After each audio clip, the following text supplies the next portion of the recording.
Magandang araw po sa mga kasama ko sa Family TikTok. Sorry, or sa hindi ka Family TikTok sa mga lalabs ko na matagal ko hindi kapag-reply, makarespond sa inyo kasi busy ako sa pag-checking sa mga video ko. Nagagawa ako ng mga content para sa inyo. Lalo na sa TikTok family ko, number 1, huwag kayong humihinaan ng loob. Go ka lang ng go sa buhay mo kung anong gawin mo, basta masaya ka lang. May marami kang pinapasaya. Pinapatanggal mo yung stress nila tulad sa akin. Video lang, masaya na ako. Live lang, masaya na ako. Number 1 supporters ko, si Lord Jesus. Pangalawa, pamilya ko.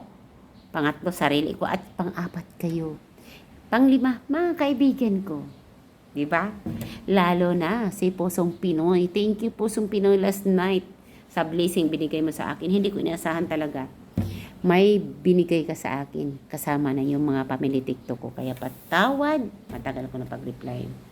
Tsaka gulang tayo kung saan tayo sumaya. Laban lang para sa pangarap natin. Enjoy life. God bless everyone. Love you so much. Yes. Well, I'm not expected. But I'm happy to all support me. Ganito lang ako, pero masaya. Walang jowa, pero masaya.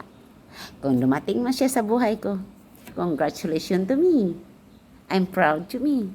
Sana masaya kayo para sa akin, mga lalabs ko. Walang tulog sa TikTok. Ito ng resulta.